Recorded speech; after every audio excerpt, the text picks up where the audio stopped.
हम होंगे कामयाब, हम होंगे कामयाब एक दिन, हो एक दिन। पूरा है विश्वास, मन में है विश्वास, हम होंगे कामयाब, हम होंगे कामयाब एक दिन। चलो बच्चों, तो मैं गाने से शुरुआत करती हूँ हमारे लेक्चर को, ठीक है? क्योंकि ये ना मेरा बहुत फेवरेट सॉन्ग है ना। एक दिन तो हम जरूर कामयाब होंगे, है ना। हर किसी को होना ही है एक दिन कामयाब, है ना। जैसे कि आपको कामयाब होना है आपके एचएससी बोर्ड्स को और एमएचटी सीईटी एग्जाम को क्रैक करके। ओके गाइस, ठीक है। तो आज बेटा बहुत ज्यादा इंपॉर्टेंट लेक्चर होने वाला है हमारा। हैलोजन डेरिवेटिव्स का लास्ट लेक्चर है बेटा ये, लेक्चर नंबर 5। अभी तक हमने टोटल 4 लेक्चर हैलोजन डेरिवेटिव्स के हमारे SB chemistry, yes, HSC boards and MHT CET इस चैनल पे अपलोड कर दिए हैं बेटा। यस, तो आप ये चारों लेक्चर पहले देख लेना आराम से और फिर हमारा 5th लेक्चर देखना। नहीं तो अभी डायरेक्टली भी देखोगे तो भी आपको चीजें, मैं बेसिक चीजें कवर करते हुए ही लेक्चर पढ़ाना स्टार्ट करती हूँ। यस, तो एंड तक लेक्चर जरूर देखना बेटा, ठीक है। एंड में हम देखने वाले uses of poly halogen compounds, यानी कि यूजेस क्या है, और यूजेस पे हर साल एचएससी बोर्ड्स में क्वेश्चन पूछा जाता है बेटा। हैलोजन डेरिवेटिव्स का वो इंपॉर्टेंट पार्ट है, तो आप एंड तक इस लेक्चर में जरूर बने रहिएगा। यस, तो आज हमारा हैलोजन डेरिवेटिव्स टॉपिक हो जाएगा खत्म, ठीक है। उसके बाद हम कोई और टॉपिक शुरू कर देंगे। यस गाइस, तो चलो हम स्टार्ट करते हैं with halogen derivatives end game में, यानी कि हम करेंगे इस लेक्चर को खत्म। ओके, तो चलो बेटा हम करते हैं स्टार्ट। तो अभी इस लेक्चर में हमें कौन कौन सी चीजें पढ़नी है बेटा। पहले हमें पढ़ना है रिएक्शन विथ एक्टिव मेटल्स, यानी कि हमारा जो अल्काइल हैलाइड है, यानी तो वो हमारा रिएक्ट करेगा मेटल्स के साथ। उसके बाद हम हैलोएरिन्स की रिएक्शंस देखेंगे। देन हम देखेंगे uses of poly halogen compounds, ठीक है। तो बिना देरी करते हुए मैम चलिए हम स्टार्ट करते हैं बेटा, चलो। यस, सो फर्स्ट जो हमें पढ़ना है दैट वाज दी, यस, क्या है, reaction with active metals. Yes, क्या पढ़ना है बेटा हमें, रिएक्शन विथ एक्टिव मेटल्स। तो active metals like you know that कि जो ज्यादा रिएक्टिव मेटल्स होते हैं उन्हें हम एक्टिव मेटल्स कहते हैं। यस, रिएक्टिव मेटल्स सोडियम हो गया, मैग्नीशियम हो गया, cadmium, this are the active metals combined with alkyl chloride. हमारा जो एल्काइल क्लोराइड होगा उसके साथ रिएक्शन करेंगे।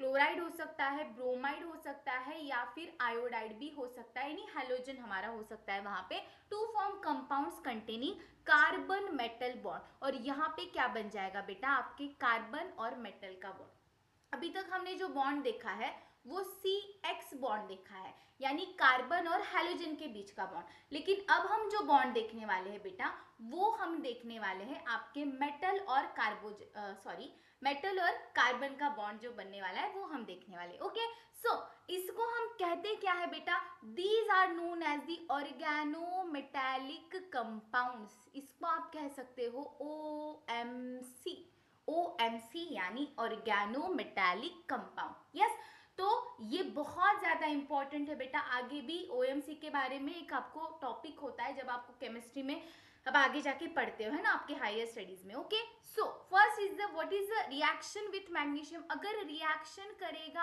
आपका alkyl halide with the magnesium यानी एक्टिव मेटल के साथ, तो क्या होगा देखना, when alkyl halide is treated with magnesium in dry ether as a solvent. तो यहाँ पे आप सॉल्वेंट क्या यूज करोगे बेटा, आपका ड्राई ईथर।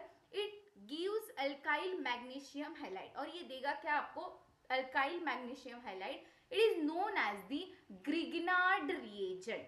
और RMgX को, यानी आपका कार्बन का और मेटल का जो भी बॉन्ड बनेगा उसको हम क्या कहेंगे, विथ दी हैलाइड, उसको हम ग्रिग्नार्ड रिएजेंट कहते हैं। तो बेटा ग्रिग्नार्ड रिएजेंट बनता कैसे है, ध्यान से देखना। आपका RX बॉन्ड है, यस, और आपका मैग्नीशियम है, यस तो अभी क्या होगा, ड्राई ईथर की प्रेजेंस में, यस Mg है, पॉजिटिव मेटल है, और यहाँ पे आपका क्या बन जाएगा बेटा, RMgX। तो ये होता है आपका ग्रिग्नार्ड रिएजेंट, इसका नाम क्या हो जाएगा बेटा, अल्काइल मैग्नीशियम हैलाइड। यस यहाँ पे अगर कोई क्लोरीन अटैच होता, आयोडीन अटैच होता, तो आयोडाइड या फिर क्लोराइड यहाँ पे आ जाता। तो RMgX is your Grignard reagent, ये चीज याद रखना।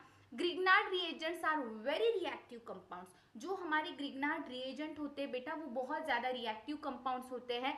दे रिएक्ट्स विथ वाटर और कंपाउंड्स कंटेनिंग हाइड्रोजन। एक तो वो वाटर के साथ रिएक्ट करते हैं, और जिस भी कंपाउंड में हाइड्रोजन प्रेजेंट है उसके साथ वो रिएक्ट करते हैं, attach to the electronegative atom. Yes जो भी आपका हाइड्रोजन है वो इलेक्ट्रोनिगेटिव एटम के साथ जुड़ा हुआ होना चाहिए। जैसे कि हमारा RMgX है, Grignard reagent, this is your Grignard reagent. Yes तो ये रिएक्ट कर रहा है मिथाइल एल्कोहल के साथ। यस अगर मिथाइल एल्कोहल के साथ ये रिएक्शन करेगा तो यहाँ से क्या करता है बेटा, वो हाइड्रोजन को ले लेता है और आपका R और H का बॉन्ड बन जाता है। यहाँ पे आपका मैग्नीशियम X और O CH3, यहाँ पे ये बाय प्रोडक्ट आपको देखने को मिलते हैं। मेन जो है वहां यहाँ पे हाइड्रोकार्बन आपको देखते हुए, मतलब यहाँ से आपको सिर्फ ये याद रखना है कि ये हाइड्रोजन किसके साथ चला जाएगा बेटा, R के साथ। यहाँ से भी एक हाइड्रोजन किसके साथ चला जाएगा, आपके R के साथ, तो RH बन जाएगा और फर्दर आपको ये बाय प्रोडक्ट यहाँ पे देखने को मिलेगा। ठीक है, तो ग्रिग्नार्ड रिएजेंट का क्या रोल है ये आपको समझ में आ गया होगा। यस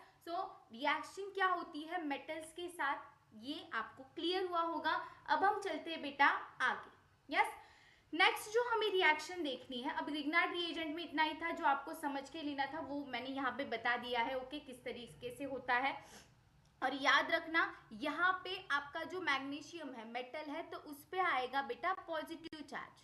यस और यहाँ पे आपका जो भी R ग्रुप है उस पे आएगा निगेटिव चार्ज। तो ये एक चीज आपको याद रखनी है, मेटल हमेशा इलेक्ट्रोपॉजिटिव होते हैं, और कार्बन के कंपैरिजन में क्या होती है बेटा, मैग्नीशियम की या फिर कोई मेटल की मतलब उस निगेटिविटी कम होती है, इलेक्ट्रोनिगेटिविटी। इस वजह से हम कार्बन को क्या करते हैं, निगेटिव चार्ज उस पे दिखाते हैं, और इसके अकॉर्डिंग रिएक्शन फिर होती है। तो हमारा R- क्या कर देगा, यहाँ से H को उठा लेगा, यहाँ पे भी R- हमारा क्या कर लेगा, H को उठा लेगा, और यहाँ पे RH बन जाएगा, और फर्दर बाय प्रोडक्ट आपको देखने को मिल ही रहा है। यस गाइस तो यहाँ पे आपको क्लियर हुआ होगा। नेक्स्ट रिएक्शन जो हम देखने वाले हैं that is the Wurtz reaction. Yes अब ये वुड्स रिएक्शन क्या है मैम, चलो बेटा देखते हैं। Alkyl halides react with metallic sodium in dry ether as a solvent. यहाँ पे भी ड्राई ईथर आपका as a solvent, and from higher alkanes. Higher alkanes बेटा ठीक है, हायर एल्केन्स मतलब कि जहाँ पे कार्बन कार्बन के बॉन्ड ज्यादा बने हुए, यस ना, यानी more than 2, containing double bond number of carbon atoms present in alkyl halide. Yes, this reaction is called as the Woods reaction, और इसको हम क्या कहते हैं बेटा, Woods reaction। तो जैसे कि यहाँ पे आपको दिया गया है आपका RX2 Na दिया गया है इन द प्रेजेंस ऑफ ड्राइथर, तो यहाँ पे आपका RR का बॉन्ड बन जाएगा और बाहर निकलेगा आपका NaX यानी सोडियम हैलाइड आपका बाहर निकलेगा, और यहाँ पे RR का बॉन्ड बनता है। तो आपको सिंपली याद रखना है कि वुड्स रिएक्शन में क्या होता है बेटा, R और R का बॉन्ड बनता है, और आपका फर्दर NaX यानी सोडियम हैलाइड मेटल हैलाइड बाहर निकल जाता है। यस अगर सेम रिएक्शन आप करोगे बेटा एक एग्जांपल के साथ, इथाइल ब्रोमाइड लिया है आपने और Na ऐड किया है, तो यहाँ पे आपको समझ में आना चाहिए आपका बॉन्ड बनेगा C2H5 के साथ, C2H5 के साथ, ये भी आपका R ग्रुप है, अल्काइल ग्रुप है, ये आपका R ग्रुप है, तो इसमें बॉन्ड बन जाएगा, मतलब आपका बाहर निकल जाएगा NaBr। यस तो यहाँ पे 2NaBr आपका बाहर निकल रहा है, तो यहाँ पे दो लिए है ना, तो क्या होगी, इस तरीके से ये रिएक्शन होती है, ये आपको याद रखना है, ये होती है आपकी Wurtz reaction. When a mixture of two different alkyl halide is used, all the three possible alkanes are form. अब यहाँ पे जो लिए है ना बेटा आपने, वो लिए है सेम, क्या लिए है आपने, सेम मतलब R ग्रुप लिए, जो भी अल्काइल ग्रुप लिया आपने वो सेम लिए। अगर आपने दो डिफरेंट ले लिए, the mixture of two different alkyl halide, अगर आपने दो अल्काइल हैलाइड का मिक्सचर ले लिया डिफरेंट अल्काइल हैलाइड का, जैसे कि एग्जांपल में देखना, यहाँ पे आपने लिया है मिथाइल ब्रोमाइड और यहाँ पे आपने लिया है इथाइल ब्रोमाइड, तो यहाँ पे आपको कितने प्रोडक्ट मिलेंगे बेटा, 3 पॉसिबल अल्केन्स आपको देखने को मिलेंगे। यस समझो कि हमने एक ग्रुप लिया है R के साथ समझो कोई X जुड़ा हुआ है, और उसी के साथ हमने लिया है आर डैश के साथ भी एक्स जुड़ा हुआ है। तो यहाँ पे कितने प्रोडक्ट्स आपको देखने को मिलेंगे, 3 प्रोडक्ट्स यहाँ पे आपको देखने को मिलेंगे। एक तो आर के साथ बना लेगा, एक तो आर डैश के साथ बना लेगा, और एक आपका आर डैश के साथ बना लेगा। तो इस तरीके से आपको 3 प्रोडक्ट्स देखने को मिलेंगे। R is any alkyl group बेटा, तो यहाँ पे यही आपको एग्जांपल समझा गया है, देखना ध्यान से।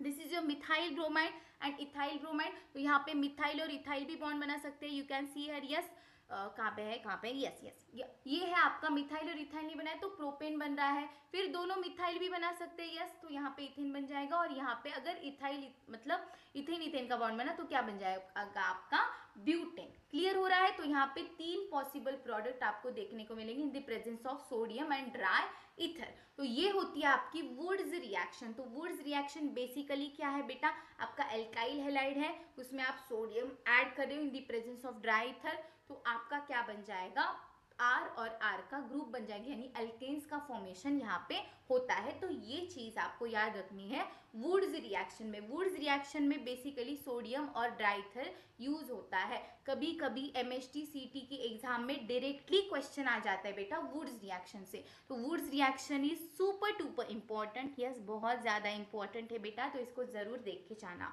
तो अब हम चलते हैं आगे।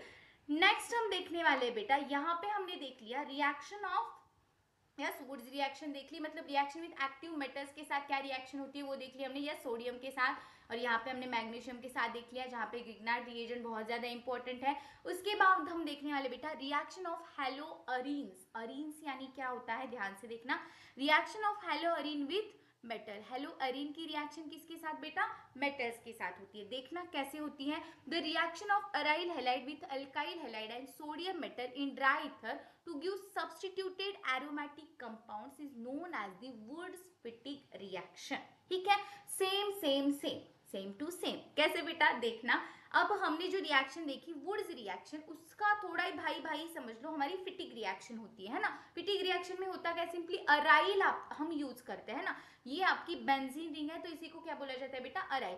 तो जब वुड्स फिटिक रिएक्शन में यही यूज किया जाता है, बाकी सब चीजें आपको सेम देखने को मिलेगी। देखना बेटा, इसको बोलते हैं हम Wurtz Fittig reaction. This reaction is extension of Wurtz reaction and was carried out by Fittig. Yes, this reaction allows alkylation of aryl halide. क्या होता है यहाँ पे, अल्काइलेशन होता है आपके अराइल हैलाइड का। तो यहाँ पे आपको ब्रोमोबेंजीन दिया गया है और यहाँ पे आपको दिया है methyl bromide in the presence of sodium and dry ether. तो होगा क्या बेटा, ये आपका मिथाइल है, ये आपका मिथाइल है, तो वो मिथाइल किसके साथ जुड़ जाएगा, ये भी तो एक आर ग्रुप है ना, कंसिडर करो आप, है ना, तो ये एक अराइल ग्रुप है, तो अराइल ग्रुप के साथ आपका मिथाइल जुड़ जाएगा और Br और 2Na यानी कि 2NaBr बाहर निकल जाएगा और यहाँ पे आपको मिलता है आपका टोल्यून। यस, बेंजीन रिंग को अगर इस तरीके से CH3 अटैच है तो हम उसको टोल्यून बोलते हैं। अब और एक एग्जांपल देख लो बेटा, in case only aryl halide takes part in the reaction. अगर सिर्फ अराइल हैलाइड ही रिएक्शन में पार्टिसिपेट कर रहा है तो होगा क्या बेटा, देखना, दो आपको बायफिनाइल की रिंग, या बाय यानी दो, तो दो फिनाइल की रिंग आपको देखने को मिल रही है, तो यहाँ पे आपको बायफिनाइल मिल रहा है और आपका NaCl क्या हो रहा है बेटा, बाहर निकल रहा है। ठीक है, यहाँ पे जो भी रिंग दी गई होगी वो यहाँ पे आपको दो दी गई होगी। यस, तो यहाँ पे इस तरीके से आपको प्रोडक्ट देखने को मिलता है। अगर सिंपली अगर आपको ये दिया गया है तो डायरेक्टली आपका CH3 अटैच हो गया, Br बाहर निकल जाएगा इन the presence of sodium and dry ether. तो यहाँ पे आपको वुड्स रिएक्शन, ग्रिग्नार्ड रिएजेंट कैसे फॉर्म होता है वो, और वुड्स फिटिक रिएक्शन जो अराइल हैलाइड के साथ होती है वो आपको क्लियर होगी। यस बेटा, क्लियर है। तो हम चलते अभी आगे, चलो नेक्स्ट है न्यूक्लियोफिलिक सब्स्टिट्यूशन ऑफ हैलोअरीन्स। अब न्यूक्लियोफिलिक सब्स्टिट्यूशन रिएक्शन होती कैसी है उसे समझने से पहले हम रेजोनेंस स्ट्रक्चर देखते हैं बेटा। यस, जो हमारा अराइल हैलाइड है उसका,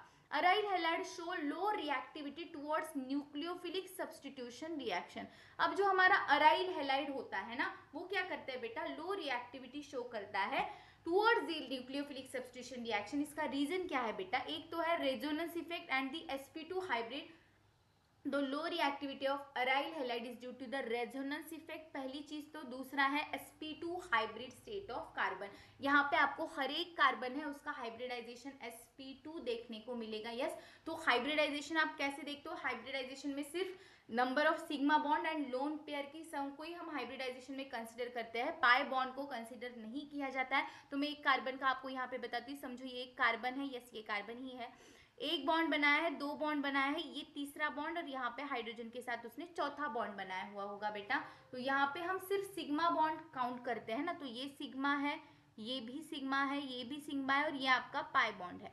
तो एक कार्बन ने भले ही 4 बॉन्ड बनाए लेकिन 3 उसमें से सिग्मा है, तो sp2।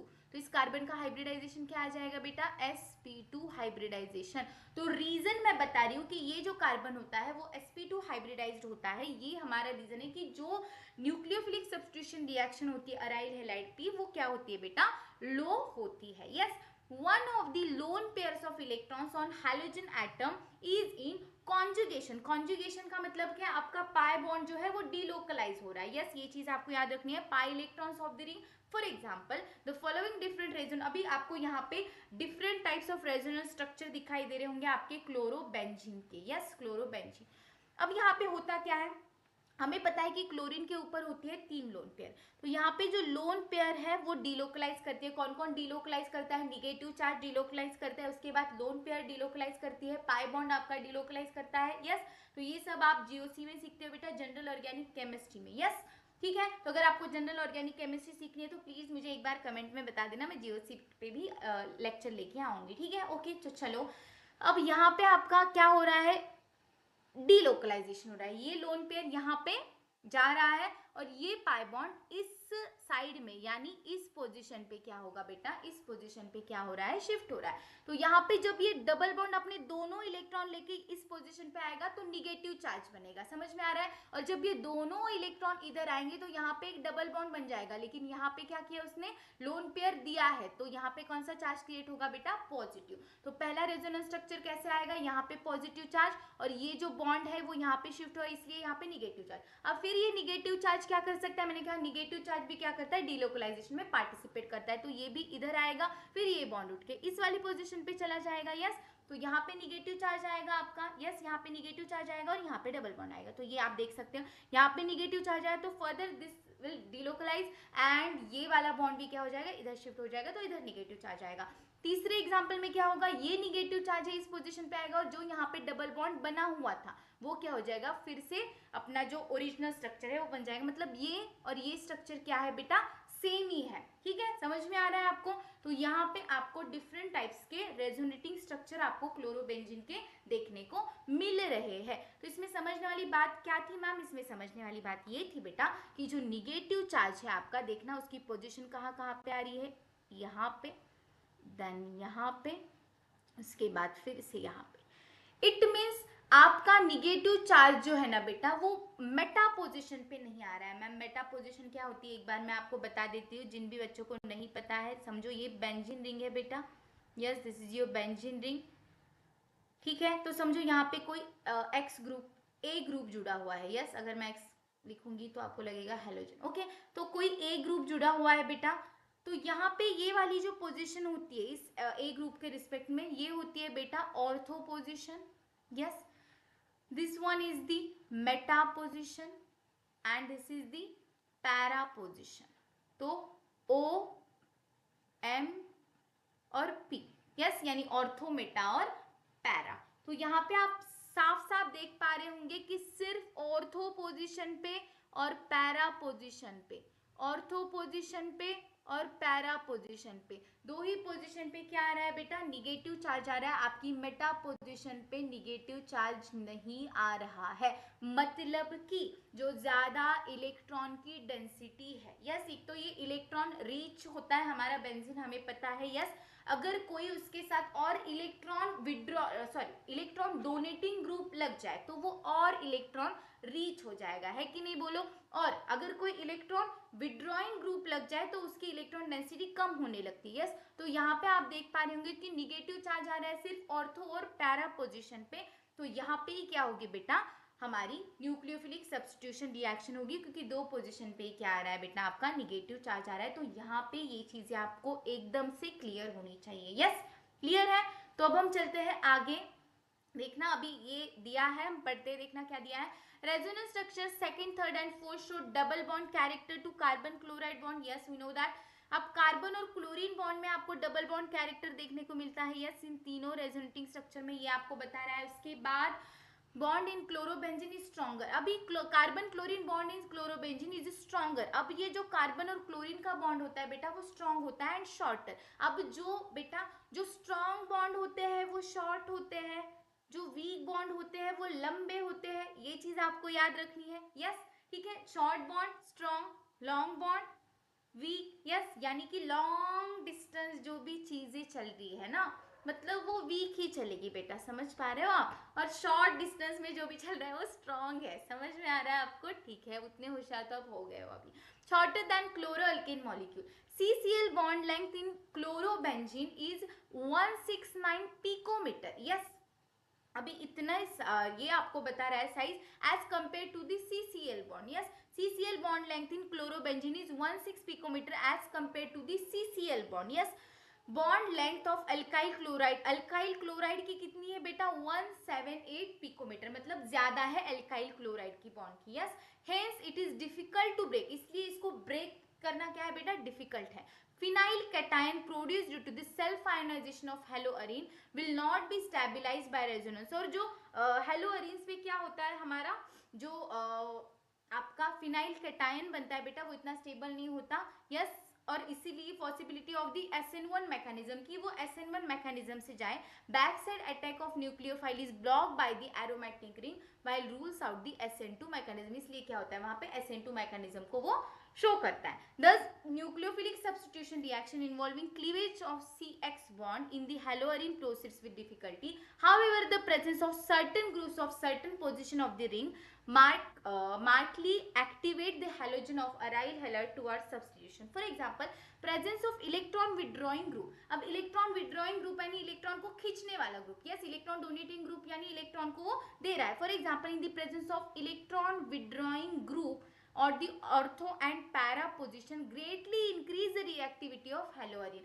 अगर ऑर्थो और पैरा पोजिशन पे आपका इलेक्ट्रॉन विड्रॉइंग ग्रुप लगा हुआ है तो वहां पे आपका न्यूक्लियोफाइल अटैक करने के चांसेस क्या है बेटा ज्यादा है, तो ये चीज आपको याद रखनी है। greater the number of electron withdrawing group at the ortho and para position, greater the reactivity, अगर ऑर्थो और पैरा पोजिशन पे आपका इलेक्ट्रॉन विड्रॉइंग ग्रुप लगा हुआ है तो वहां पे रिएक्शन होने के ज्यादा चांसेस होते हैं बेटा, क्योंकि वो इलेक्ट्रॉन खींचने का काम करते हैं। Electron withdrawing group at the meta position has practically no effect on the reactivity, because क्या होता है बेटा वहां पे इलेक्ट्रॉन डेंसिटी होती ही नहीं है, हम देख रहे हैं सिर्फ यहाँ पे ऑर्थो और आपके पैरा पोजीशन पे ही निगेटिव चार्ज आ रहा है, तो ये बात आपको क्लियर होनी चाहिए यहाँ पे, ठीक है। तो अब हम चलते हैं आगे बेटा, अब ये रिएक्शन आपको क्रिस्टल क्लियर समझ में आएगी, अच्छे से देखना। अब NaOH है, यहाँ पे हम देखेंगे कि आपका जो OH है OH माइनस, यहाँ पे भी निकलेगा आपका OH माइनस, यस, सिंपली इसमें से भी आपको OH माइनस है वो रिएक्ट करवाएगा, yes, NaOH in the presence of, यहाँ पे जो भी हमने कंडीशन लेके रखी है, यहाँ पे दिया आपको पैरा नाइट्रोक्लोरोबेंजीन, पैरा पे क्या है बेटा नाइट्रो ग्रुप है। अब ये नाइट्रो ग्रुप होता है ना, ये होता है आपका electron withdrawing group, nitro group होता है आपका इलेक्ट्रॉन विड्रॉइंग ग्रुप होता है बेटा, मतलब ये इलेक्ट्रॉन को खींचेगा, तो यहाँ पे क्या होगा आपका OH माइनस जो है वो अटैक करने के चांसेस ज्यादा होते हैं, तो क्या होगी ये रिएक्शन पॉसिबल है, इट मींस पैरा नाइट्रोफिनॉल आपका बन जाएगा यहाँ पे। अब यहाँ पे होता क्या है, ओ माय गॉड क्या बता रही हूँ, गलती से मिस्टेक हो गया, ओके ठीक है। तो यहाँ पे हाँ, यहाँ पे अटैक नहीं करेगा बेटा वो, आपका OH माइनस है। अब ये क्या करेगा, ये इलेक्ट्रॉन को खींचेगा, तो ज्यादा पॉसिबिलिटी क्या होगी कि OH माइनस जो है वो यहाँ पे अटैक करे और आपके क्लोरीन को बाहर निकाल दे। तो यहाँ पे आपको सिंपली करना क्या है, इन सारी रिएक्शन में आपको OH जो है OH माइनस क्या करना है, लगा देना है, क्लोरीन को हटा देना है। तो यहाँ पे भी आपने क्लोरीन को हटा दिया तो आपका OH लग जाएगा, यहाँ पे भी आपने क्लोरीन को हटा दिया तो OH लग जाएगा, यहाँ पे भी आपने क्लोरीन को हटा दिया तो OH लग जाएगा। तो जैसे जैसे आपके नाइट्रो ग्रुप बढ़ रहे हैं, अब यहाँ पे भी नाइट्रो है, यहाँ पे भी नाइट्रो है, 2 नाइट्रो है, उसके बाद यहाँ पे 3 नाइट्रो ग्रुप आपको दिख रहे हैं, तो ये इलेक्ट्रॉन विड्रॉइंग ग्रुप क्या कर रहे हैं, न्यूक्लियोफिलिक सब्स्टिट्यूशन रिएक्शन जो है उसका रेट बढ़ा रहे हैं, मतलब सबसे फास्ट रिएक्शन होगी थर्ड वाले में, उसके बाद फर्स्ट वाले में क्या होगी बेटा इतनी फास्ट रिएक्शन नहीं होगी, ये चीज आपको याद रखनी है। यस और no guys? Yes, very good. अब देखना यहाँ पे 2,4,6 ट्राई नाइट्रोक्लोरोबेंजीन, इसके इनके नाम देख लेना आप। अब यहाँ पे होता क्या है, आपका क्लोरीन चला जाएगा, OH जुड़ जाएगा। तो अगर आपको रेट पूछा जाए तो जहाँ पे ज्यादा इलेक्ट्रॉन विथड्रॉइंग ग्रुप लगे हुए हैं वहां पे क्या होगा, आपके रिएक्शन का रेट फास्ट होगा। तो ये चीज आपको यहाँ पे याद रखनी है, तो ये बहुत ज्यादा इंपॉर्टेंट है। ठीक है, क्लियर हो रहा है गाइज आपको? Very good. तो नेक्स्ट हम देखते हैं बेटा electrophilic substitution in aryl halide. अब हम देखने वाले electrophilic substitution reaction. Aryl halide undergo electrophilic substitution reaction slowly as compare to the benzene. Benzene के कंपैरिजन में क्या करते हैं, स्लो रिएक्शन ये दिखाते हैं। In resonance structure of chlorobenzene electron density is relatively more at ortho and para position. Electron density हमें देखने को मिली कि जो हमारा निगेटिव चार्ज आ रहा था बेटा क्लोरोबेंजीन में, यस, जो हमारा निगेटिव चार्ज आ रहा था क्लोरोबेंजीन में, वो सिर्फ ऑर्थो और पैरा पोजीशन में ही आपको देखने को मिल रहा था। यानी यहाँ पे जो इलेक्ट्रॉन की डेंसिटी है वो क्या है, यहाँ पे ज्यादा है, ये हमें यहाँ पे पता चलता है। Relatively more at the ortho and para position, therefore incoming electrophilic group is more likely to attack at this position. और जब भी इलेक्ट्रोफिलिक ग्रुप आएगा आपका तो इन्हीं पोजिशन पे वो अटैक करेगा, क्योंकि यहाँ पे क्या है बेटा, कोई इलेक्ट्रोफाइल है, उसे न्यूक्लियोफाइल का ही अट्रैक्शन होगा ना, इलेक्ट्रॉन डेंसिटी उसे चाहिए होगी, तो वहां पे क्या करेगा, जहां पे उसको इलेक्ट्रॉन डेंसिटी दिखी वहां पे वो अटैक कर देगा। Yes, but due to the steric hindrance, अब ऑर्थो पोजीशन पे क्या है ना बेटा, स्टेरिक हिंड्रेंस आ जाएगा। समझो यहाँ पे इस तरीके से अगर ग्रुप लग गया है ना, समझो यहाँ पे क्लोरीन है और यहाँ पे माइनस चार्ज, अब इलेक्ट्रोफाइल अटैक कोई आके लग भी गया समझो, ठीक है, तो यहाँ पे आपको साफ साफ देखने को मिल रहा है। तो यहाँ पे क्या होगा बेटा, रिपल्शन होगा। यस, पास पास ग्रुप है और यहाँ पे बड़े बड़े ग्रुप है, तो स्टेरिक हिंड्रेंस क्रिएट होगा एक। Yes, but due to the steric interest at ortho position para product usually predominant। इसलिए क्या होता है बेटा, जो पैरा पोजिशन पे अगर ग्रुप अटैच हुआ तो पैरा पोजिशन पे अगर ग्रुप अटैच है तो वो ज्यादा स्टेबल माना जाता है। In haloarenes halogen atom has a strong electron withdrawing inductive effect. और आप याद रखना, halogen atom has a strong electron, आपका जो भी हेलोजन है वो क्या करता है, स्ट्रॉन्ग इंडक्टिव इफेक्ट शो करता है। आप जब भी इंडक्टिव इफेक्ट पढ़ते हो जीओसी में, जनरल ऑर्गेनिक केमिस्ट्री में, तब आपको समझ में आता है जो आपका हेलोजन होता है उनका जो माइनस आई होता है बेटा, यस, इंडक्टिव इफेक्ट होता है वो स्ट्रॉन्ग होता है। This deactivate the ring and electrophilic substitution reaction occurs slowly. और ये क्या करते हैं, इलेक्ट्रॉन को क्या करते हैं बेटा, खींचने का काम करते हैं। मुझे बताओ, इलेक्ट्रॉन विड्रॉइंग ग्रुप है तो इलेक्ट्रॉन को खींचने का काम करेंगे, तो रिंग को डीएक्टिवेट करेंगे। तो इनकी वजह से आपका जो भी रिएक्शन है ना, इलेक्ट्रोफिलिक सब्स्टिट्यूशन रिएक्शन, उसका रेट क्या होगा बेटा, स्लो होगा। तो यहाँ पे ये चीज आपको ध्यान रखनी है। क्लियर हो रहा है? अब हम चलते हैं बेटा आगे। पहली आपकी हैलोजिनेशन रिएक्शन होगी, रिएक्शन, लेकिन क्या होगा बेटा, रेट स्लो होगा। समझ में आ रहा है आपका, क्योंकि Cl क्या कर रहा है, डीएक्टिवेट कर रहा है रिंग को। Yes, it carried out by the reacting halogen with the halogen in the presence of ferric salt as a Lewis acid catalyst। अब ये ferric salt करता क्या है, यहाँ पे जो भी Cl निकल रहा है उसको FeCl4 आपका बना देगा, और यहाँ पे आपका Cl प्लस इलेक्ट्रोफाइल निकलेगा। इलेक्ट्रोफाइल क्या करेगा बेटा, ऑर्थो पोजिशन पे भी लगेगा और पैरा पोजिशन पे भी लगेगा, और फर्दर आपका क्या बाहर निकलेगा, HCl आपका बाहर निकल जाएगा। लेकिन याद रखना, जो पैरा वाला आपका जो भी प्रोडक्ट होता है वो मेजर माना जाता है, क्योंकि यहाँ पे क्या होता है बेटा, स्टेरिक हिंड्रेंस आपको देखने को मिलता है, क्योंकि ये ग्रुप क्या है, पास पास है, और यहाँ पे इन पे लोन पेयर भी है फर्दर। ठीक है, तो ये माइनर प्रोडक्ट है और ये मेजर प्रोडक्ट है। ऑलवेज आपको एग्जाम में मेजर प्रोडक्ट ही पूछा जाता है, तो पैरा वाला ज्यादा स्टेबल होगा, ये आपको याद रखना है। क्लियर हो रहा है बेटा? Very good. तो हम चलते हैं अभी आगे। नेक्स्ट है nitration. It is carried out by the heating haloarene with the concentrated HNO3 nitric acid in the presence of sulphuric acid. तो होगा क्या, यहाँ से आपका जो नाइट्रो ग्रुप है NO2, यस, NO2 प्लस, यहाँ पे क्या करेगा बेटा, अटैच हो जाएगा आपका पैरा पोजीशन पे। ये मेजर प्रोडक्ट होगा और ऑर्थो पे भी बनेगा, यानी दोनों प्रोडक्ट बनेंगे, लेकिन मेजर वाला पैरा वाला होगा। ये आपको चीजें याद रखनी है। सिंपली नाइट्रेशन यानी NO2, सिंपली हेलोजिनेशन यानी कोई भी हेलोजन Cl, ओके। उसके बाद है सल्फोनेशन। सल्फोनेशन याद रखना, इसमें से आपका SO3H पॉजिटिव क्या करता है, इलेक्ट्रोफाइल अटैक करता है, यस। ऑर्थो और पैरा पोजीशन पे। तो यहाँ पे 4 क्लोरोबेंजीन सल्फोनिक एसिड इसका नाम हो जाएगा, इसका 1 क्लोरोबेंजीन सल्फोनिक एसिड। तो यहाँ पे ये तीनों रिएक्शन हमने देख लिए बेटा, ये कोई इतनी हार्ड रिएक्शन नहीं है, आप समझ जाओगे अगर आपको एग्जाम में आ गया है, ठीक है। इलेक्ट्रो तो आपको याद यही रखना है कि ऑर्थो और पैरा पोजीशन पे अटैक होता है, क्यों? क्योंकि वहां पे इलेक्ट्रॉन डेंसिटी ज्यादा है, और इलेक्ट्रॉन डेंसिटी ज्यादा है तो आपका इलेक्ट्रोफाइल वहीं पे अटैक करेगा। तो ये चीज आपको पता होनी चाहिए। और पहली चीज जो हमने समझी, यस, जो नाइट्रो ग्रुप है वो इलेक्ट्रॉन विथड्रॉइंग ग्रुप है, तो वो क्या करेगा, इलेक्ट्रॉन डेंसिटी को खींचेगा। इलेक्ट्रॉन डेंसिटी को खींचेगा तो क्या हो जाएगा, यहाँ पे इलेक्ट्रॉन की डेफिशिएंसी आना शुरू हो जाएगी, इस वजह से न्यूक्लियोफाइल यहाँ पे अटैक कर देगा। जितने ज्यादा इलेक्ट्रॉन विथड्रॉइंग ग्रुप जुड़े होंगे उतने वो क्या करेंगे, इलेक्ट्रॉन डेंसिटी को कम करेंगे, इस वजह से दूसरा जो न्यूक्लियोफाइल है वो क्या करता है, आके अटैक कर सकता है। तो this is an example of the nucleophilic substitution reaction. ये चीजें आपको यहाँ पे याद रखनी है बेटा, मैंने बहुत ही अच्छे से एक्सप्लेन किया है, ठीक है। जितना मैं मतलब 100% देखिए ट्राई कर रही हूँ कि मैं आपको हर एक चीज डिटेल में समझा सकूँ उस तरीके से। ओके, क्लियर हो रहा है बेटा? तो यहाँ पे halogenation, nitration and sulphonation reaction हमने देख लिया है, यस। तो नेक्स्ट हम देखने वाले हैं the most important reaction, Friedel craft reaction.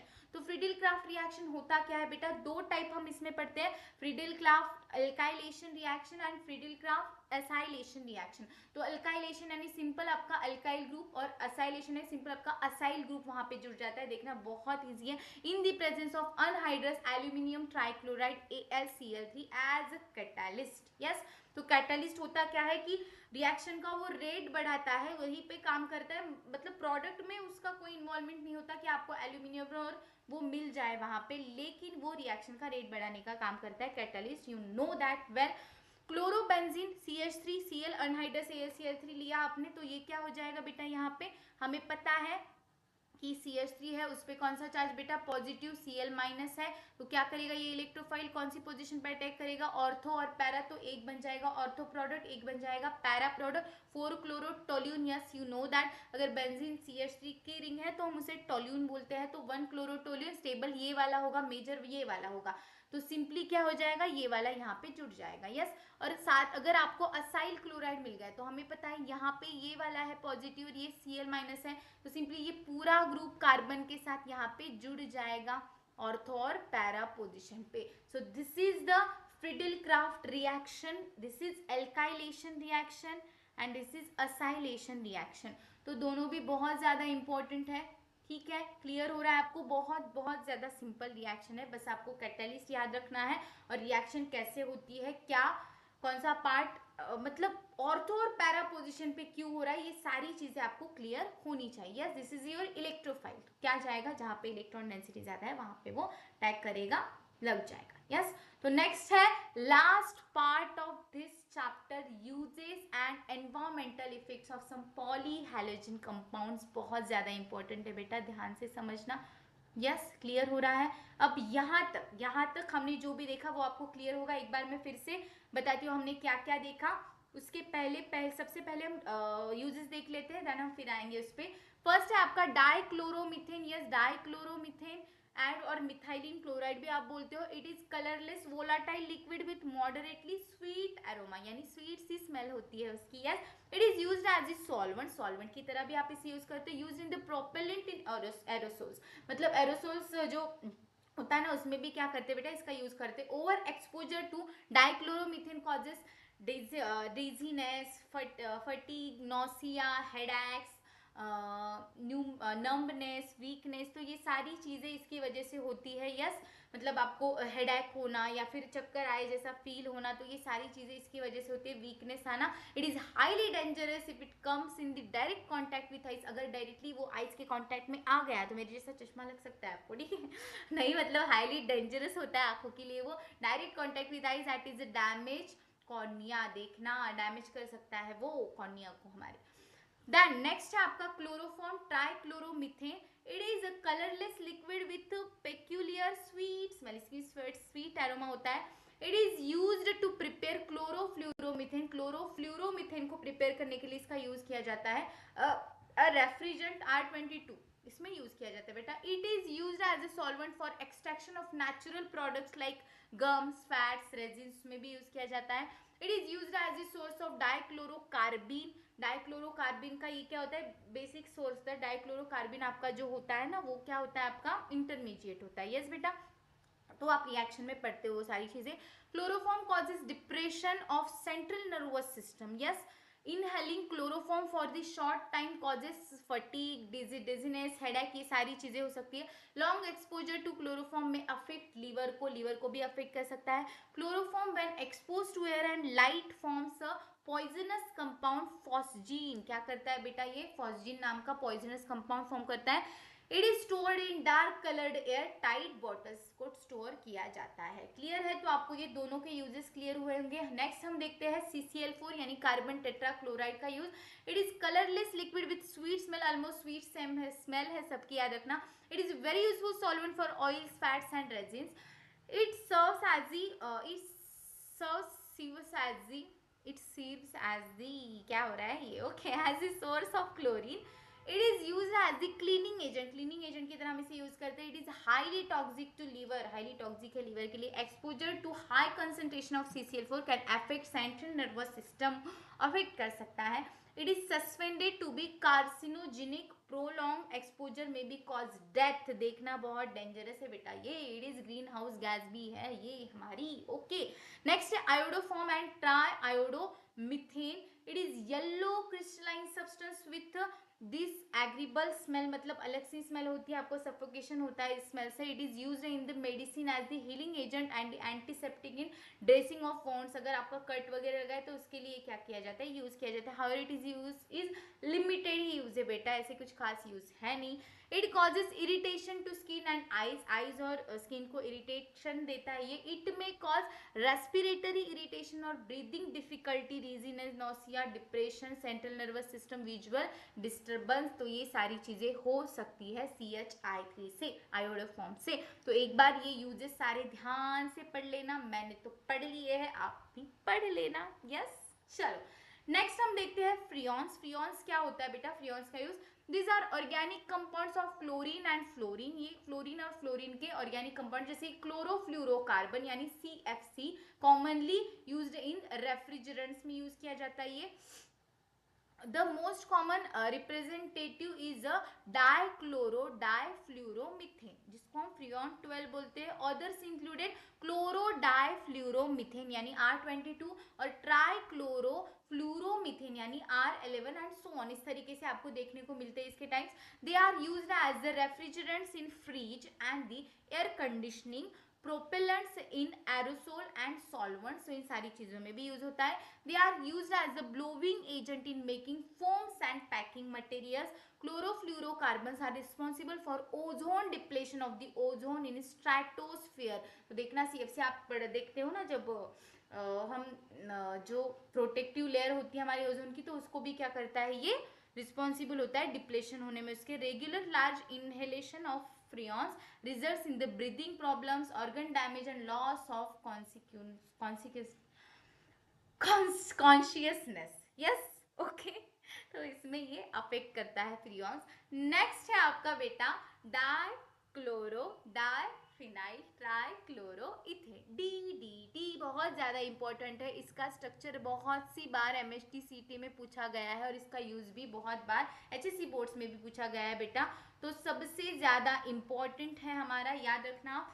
It is colourless, tasteless and odourless crystalline compound having insecticidal property. It kills insects such as the houseflies, mosquitoes and body lice. तो ये सारी इसमें kills करने के लिए DDT का उपयोग हम करते हैं बेटा। It was used for the controlling malaria and typhus. Exposure to high doses of DDT may cause vomiting, tremors and shakiness आ सकता है आपको। laboratory animal studies show adverse effect of the DDT on liver and reproduction में भी effect करता है। DDT is the precedent organic pollutant radially absorbed in soils and tends to be accumulate in the ecosystem. When dissolved in oil and other lipid, it is radially absorbed by the skin, तो ये बहुत ही मतलब affect करता है, आप देख सकते हो।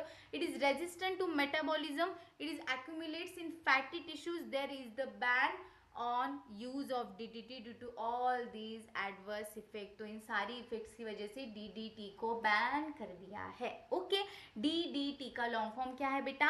Dichloro diphenyl trichloroethane. Yes, DDT का लॉन्ग फॉर्म क्या है?